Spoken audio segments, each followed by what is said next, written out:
Assalamualaikum warahmatullahi wabarakatuh. Perkenalkan saya dengan Fikri Fajri Abdillah.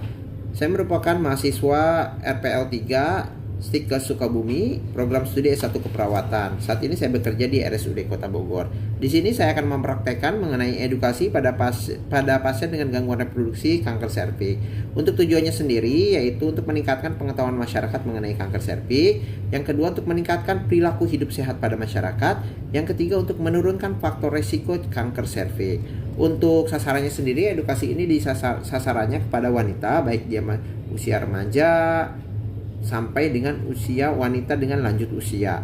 Kemudian untuk tanda dan gejalanya sendiri biasanya terjadi nyeri panggul, terus ada keputihan bercampur darah, ada perdarahan pada saat pasien sudah mengalami menopause. Nah, berikut merupakan alat-alat yang digunakan untuk melakukan edukasi gangguan reproduksi kanker serviks. Berikut ini persiapan alat untuk edukasi pada pasien dengan kanker serviks atau kanker leher rahim, yaitu menggunakan leaflet untuk dikasihkan ke pasien, yang kemudian untuk edukasinya menggunakan lembar balik. Assalamualaikum warahmatullahi wabarakatuh. Waalaikumsalam warahmatullahi wabarakatuh. Ibu, perkenalkan saya dengan Fikri, saya perawat dari RSUD Kota Bogor nih, Bu. Iya, Mas. Ya, Ibu maaf mengganggu waktunya. Di sini tujuan saya datang ke sini kebetulan hari ini merupakan lagi Hari Kanker Sedunia nih, Bu. Oh iya. Makanya di sini saya dapat tugas untuk memberikan edukasi kepada wanita di usia remaja sampai nanti usia lanjut untuk mengenai edukasi tentang kanker serviks, Bu, atau kanker leher rahim sebutnya, Bu. Itu paling saya butuh waktu sekitar 5 sampai 10 menit untuk tindakan itu. Apa Ibu bersedia, Bu, untuk edukasi? Boleh, Mas. Dengan Ibu siapa ya namanya, Bu? Saya Ibu Ina. Ibu Ina, usianya Usia saya 25 tahun. 25 tahun. Terus untuk pendidikan terakhirnya, maaf, Bu? SMA, Mas. SMA ya, untuk SMA ya pendidikan terakhirnya. Ya, di sini saya akan melakukan edukasi, Bu, menggunakan lembar balik ya, Bu ya. Di sini Ibu ada gak tanda gejala yang dirasakan, Bu, untuk saat ini? Saat ini Ibu udah menikah atau belum untuk saat ini? belum, Mas. Belum ya, oke. Ibu ada gak keluhan-keluhan untuk saat ini? Apa ya? Cervix kan di dalam ini ya, Mas ya? Dalam perut ya? Ya, daerah segitu atau menstruasinya gitu ada gak? Oh iya ya tuh, menstruasi saya sakit, Mas. Suka sakit ya pada saat head. Oke Ya. deh. Siap. Ya, kita mulai untuk pengenalannya ya, Bu ya. Ya.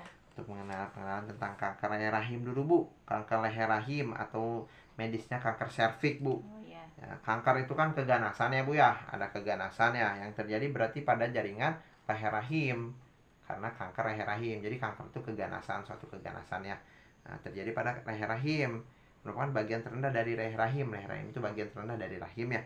Terus yang menonjol biasanya menonjol. Ada kalau misalkan di gambarnya itu nih, Bu, ada gambarnya nih, Bu ya. Ini daerah leher rahim seperti ini, Bu. Ya, daerahnya seperti ini, Bu. Ini lehernya, Bu ya. Leher rahim ini untuk gambarnya di sebelah sini, Bu. Jadi ada keganasannya di sini, Bu ya. Untuk leher rahimnya.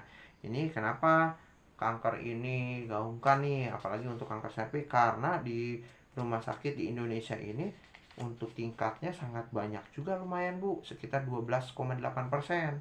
Kejadiannya itu sebanyak sekitar 5.349 orang. Makanya sangat penting buat khususnya untuk wanita-wanita dari usia remaja sampai usia lanjut mengenal tanda-tandanya dan pencegahannya seperti apa ya. Terus di sini yang menjadi faktor penyebab atau faktor resiko terjadinya kanker rahim apa aja sih? Yang pertama biasanya menikah atau berhubungan seksual, berhubungan badan di usia kurang dari 20 tahun. Kenapa tidak boleh? Karena usia kurang dari 20 tahun itu organ-organnya tuh masih belum matang. Kayak gitu, ada kemungkinan beresiko untuk ke arah sana. Terus apalagi berhubungan seksualnya biasanya bergonta-ganti pasangan dengan pria lain, bergonta-ganti pasangan seksual. Ya, itu kan kita nggak tahu ya, kalau bergonta-ganti itu si pasangan kita sehat atau enggak, kita nggak tahu. Itu. Semisalkan ini tanda bahaya nih ya. Ada juga riwayat infeksi, misalkan ada riwayat juga infeksi pada area kelamin. Infeksi pada area kelamin biasanya, Bu. Penyebabnya apa? Biasanya karena kurang bersih menjaga area sekitar kelaminnya. atau enggak ibu harus mulai celana dalamnya harus jangan sehari satu gitu, harus gonta-ganti, minimal itu 2 atau 3 kali ganti dalam sehari, dan yang menyerap keringat, jangan yang nggak menyerap keringat ya. Terus resikonya lagi terjadi pada perempuan yang melahirkan banyak anak, khususnya jaraknya dekat ya, karena kan kalau jaraknya dekat banyak anak berarti tindakan invasif segala macam terjadi lagi, apalagi jaraknya dekat, yang tadinya proses penyembuhannya belum, ini udah lahir lagi, lewatin lagi jalan lahir, bisa terjadi resiko ke arah situ infeksi nantinya. Kemudian memiliki riwayat keluarga yang kanker, riwayat keluarga, gitu berarti ada kemungkinan resikonya gitu Bu, untuk itunya, untuk terjadi punya bakat untuk si sel kanker di situ. Satu lagi untuk perokok, misalkan merokok, si ibunya merokok atau ibu berada di sekitar orang yang merokok, jadi perokok pasif, rokoknya banyak, misalkan ngerokok terus di daerah sekitar atau enggak di keluarga ibu banyak yang ngerokok, itu bisa terjadi juga. Kenapa? Karena di situ kan kalau rokoknya banyak ya, kayak nikotin kayak gitunya, itu bisa menyebabkan perubahan sel di dalam badannya, bisa terjadi nempel sel ganas itu. Lebih khususnya sih sebenarnya ke arah si kanker paru, tapi bisa terjadi di kanker yang lain juga, tempatnya tergantung pada saat dia diamnya di mana tuh si sel kayak gitunya, perubahan selnya ya. Terus penurunan kekebalan tubuh, biasanya penurunan kekebalan tubuh itu pada penyakit-penyakit kayak autoimun, atau enggak punten banget yang pada penyakit yang orang dengan AIDS, HIV, dia kekebalan tubuhnya terganggu, itu mudah terjangkit ya. Terus kemudian untuk gejalanya apa aja sih biasanya pada kanker rahim Bu? Gejalanya biasanya pada stadium ini seringkali menunjukkan gejala atau tanda yang khas. Nah, biasanya gejalanya apa aja?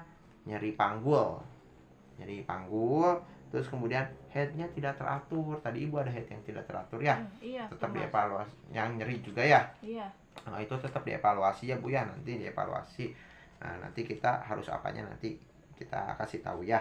Terus nyeri saat berhubungan seksual gitu, normalnya kan nggak sakit, atau nggak sakit banget ya, nggak sakit banget ya, ini nyeri. Terus ada perdarahan pada masa menopause, jadi orang yang udah berhenti head biasanya kan usia lansia nih, tiba-tiba ada perdarahan ya, itu kan bukan head ya, jadi ada perdarahan pada masa usia menopause. Menopause tuh orang yang sudah tidak head lagi gitu, udah berhenti headnya, usia lansia biasanya, tapi pada saat itu terjadi ada perdarahan, nah itu curiga takutnya ada kanker. Terus keputihan atau keluar cairan encer putih kekuningan, biasanya bercampur dengan darah seperti nanah. Nah kalau udah ada kayak gitu, itu harus segera dicek, dibawa ke fasilitas kesehatan ya, untuk ditindaklanjuti ya, takutnya ke arah keganasan. Kemudian juga ada perdarahan spontan dan muncul darah spontan pada masa di antara head. Jadi masa di antara head atau pada masa head nih, kan perdarahan spontannya banyak. Terus misalnya masa di antara masa head, misalkan ibu tadinya baru head nih, udah berhenti kan, harusnya headnya kan masih berapa lama lagi. Nah, di situ ada tiba-tiba ada perdarahan lagi nih banyak. Itu, nah itu harus segera dicek juga, takutnya ke arah sana ya. Kalau banyak ya, kalau dikit mah enggak. Ya, kalau dikit, kalau misalkan udah nggak, kalau sisa-sisa sih biasanya enggak ya Bu ya, apalagi kalau baru ya. Misalkan ibu di tengah-tengah nih, di tengah-tengah masih seminggu ibu udah berhenti nih, ada lagi muncul nih, kan baru deket banget ya. Nanti itu segera dicek. Kalau ada sedikit dulu, observasi dulu, nanti tambah banyak atau enggak ya. Terus kemudian pencegahannya apa? Pencegahan untuk kanker leher rahim ini, pencegahannya menghindari faktor resiko yang tadi disebutkan. Gitu. Jadi kita hindari faktor resiko yang tadi. Gitu.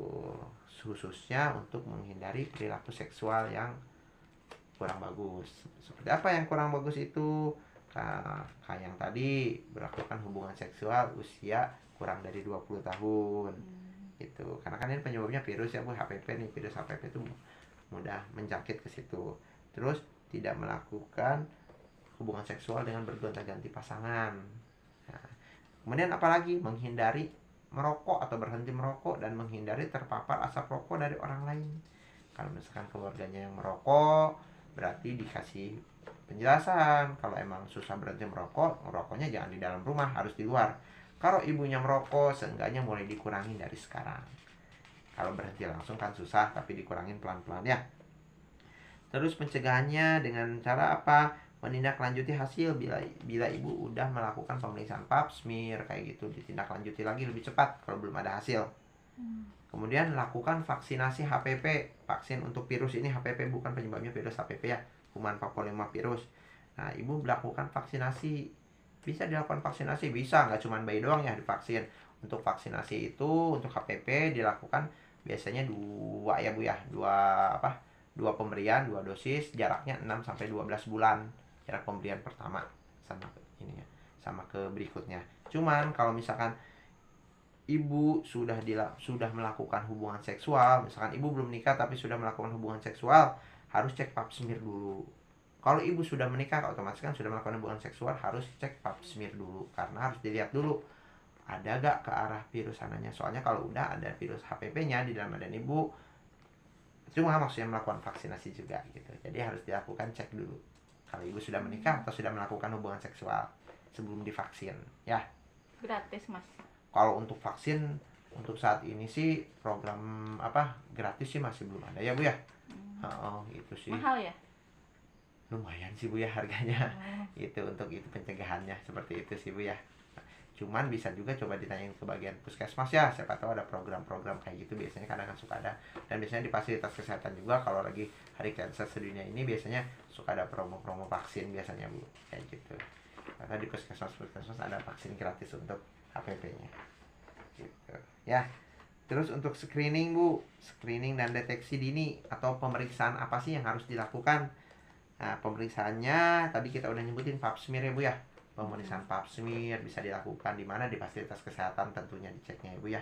Bisa dicek, diambil sampel di daerah vagina Ibu, nanti biarkan di tempatnya tuh Bu, di swab gitu di tempat, nanti ada hasilnya berapa lama, nanti ditunggu hasilnya. Terus ada lagi yang paling mudah itu sebutnya IVA Bu, pemeriksaan IVA.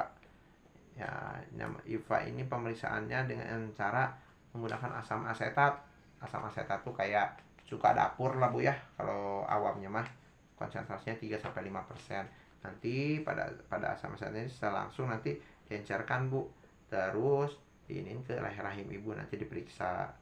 Nah, ditunggu biasanya hasilnya kurang lebih 1 menit, nggak lama kalau ini langsung ada hasil soalnya. Kalau ada tanda-tanda sel kanker tuh biasanya muncul nanti bercak-bercak putih di pemeriksaannya. Nah, misalkan Ibu hasilnya negatif nih, cek IVA negatif, bisa diulang lagi nanti 3 tahun kemudian, karena untuk evaluasi lagi. Takutnya pada saat itu belum ada, amit-amit ya, nanti jalannya 3 tahun di sini ada lagi gitu. Bisa diulang 3 tahun lagi untuk cek IVA ya. Kemudian cek apa lagi? Banyak sih biopsi. Kalau biopsi makan tindakan bedah ya Bu ya. Dicek, nanti biopsi diambil, ininya baru nanti dikultur namanya si hasilnya. Gitu.